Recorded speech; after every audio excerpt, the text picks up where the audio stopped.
Confirmed Firefly set. No, this is not trolling you. This is not a clickbait. This is confirmed. We also have some other stuff that did go down because there was a question by Ringside Collectibles. They usually like to gather up the community and say, hey, we're going to do an interview with Bill McKenna, the creator of the WWE figures. So I want you to drop your questions in the comments below. And that's how it went down. Ringside Collectibles, they posted it on Instagram. There was over 100 questions, and I think they chose some of the best ones to get our answers. Before I do get into the Firefly Funhouse, I'm going to fill you in right now. The upcoming Epic Moments line, it's discontinued. So as far as like anything going forward, the reason why they're doing that is because there is no Toys R Us and there is no shelf space at any of the other retailers. The only shelf space that occurs now in this scale is Ringside Collectibles. They're the only ones that can really store something of that magnitude. For example, that upcoming Elimination Chamber, that is the reason why that is exclusive to Ringside. So that whole dream about ever having actually this come to fruition, it's not happening, but it don't mean that my hopes are done.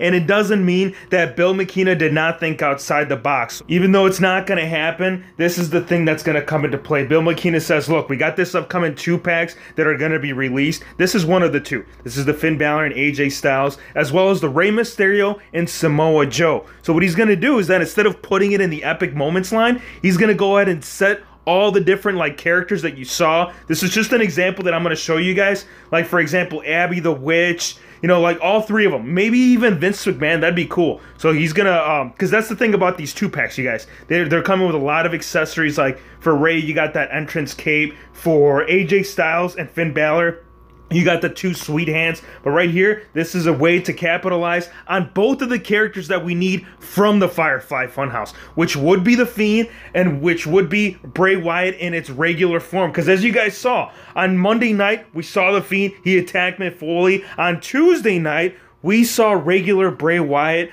talking to Finn Balor. So this is what's going to happen. It's going to be put into a set. That way they can still include all the other characters and both of the main features to bring this 2-pack into a whole new bloom. And if you do want some reassurance, know that right here that my boy BEW Animation, he already got working right here on The Fiend. And guess what Bill McKenna did? He dropped it right there in the comments section. Look up top where Bill says, damn dude, you're going to beat me to it. So it's already in the works. As fun as exciting as all that news is, I want to address this. This is Elite Series 70. I will go back to some of those questions that he did answer later on in the video, but I really was genuinely stoked to show you this. So we got the first final official images of the mock Elite Series Wave, which is Seth Rollins, EC3, Gargano, Mr. McMahon, and Finn Balor. The only one that you're not seeing in here is Dolph Ziggler. Not quite sure why they didn't have the final image on that. But the thing that's really standing out, apart from this amazing Balor, dude, like this Balor, I had to add a little extra him outside the box. They did not have the back piece,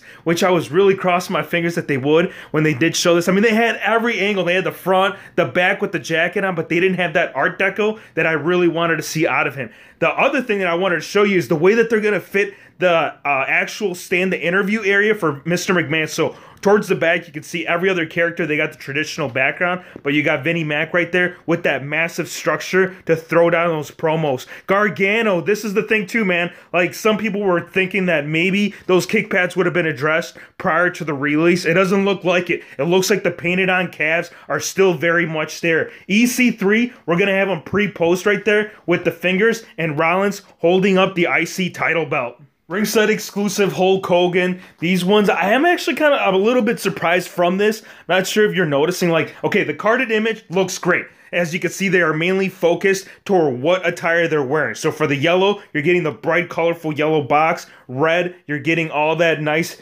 paint design on it, and that goes the same for the blue. But the thing that I really have to show you, like when they first released this last week, of this being the actual figure that will be released by Storm Collectibles, they did not indicate that that head was going to be interchangeable. I'll show you on the back. On the back, it's going to show you the 2 different options of having the figure displayed. So you got the regular look, which we have seen with every other Hulk Hogan, the more serious, angry look, and then you also got right there the screaming skin that's on the figure. My biggest question from this is, how are they going to execute this? Because I myself, I grabbed my Hollywood Hulk Hogan that was, you know, from Storm Collectibles. I popped the head off, and when I popped it back on, it was having a lot of issues. It doesn't want to sit flushed back into its spot.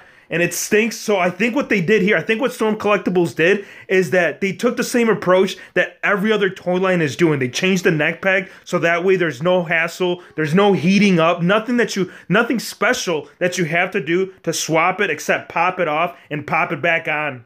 Back to the regular questions for this NXT Takeover Wave. The only one that is confirmed that actually will see the light of day will be Andrade. So what does that mean right here for Titus O'Neil? Well, Titus O'Neil, right now there is no high demand for them to immediately put him back into the regular line, but that is the idea behind it. Just go ahead and either put him in like 74, 75, somewhere here in the near future. If they don't take care of it, I mean, this is one, yeah, it might be one of those things where it's unreleased and it'll fall into that category of many other figures that never saw. That goes the same right here for Roderick Strong. This version of it, at least. This one, I can assure you, yeah, it's not. This is all scratched up. It says, no, man, we can't. It doesn't make sense. And now that he's with Undisputed Era, this is the route that we have to take. So they went ahead and started from scratch. They gave him a new mold right here on the hands, the facial expression, the look of the tights. This is all going to just match throughout with all the other members. Last thing, too, the Holy Grail of the current figures. And no, I'm not talking about current as in TV. I'm talking about the flashbacks, this wave, this specific Build-A-Figure, the Shawn Michaels Build-A-Figure. All of them were very difficult to get, but none quite other like Harley Race. This was unexpected by Bill McKenna. He says, I am shocked. I didn't know that so many people wanted Harley Race. So what we're going to do instead, and I quote, this is what Bill McKenna said, is that he will be released back into the wave, but the thing is that it won't be this exact same look. They are going to do some slight changes, so for all those other people that did pick this up, they don't kind of feel cheated out. Again, a lot of great stuff. I hope that we get some more feedback about upcoming playsets, because as of right now, there is no thing going on except that Masters of the Universe ring that we already covered. Keep in mind that he is trying to find a route, like I said, going back earlier on the video, of turning it into a ringside exclusive, because otherwise none of these playsets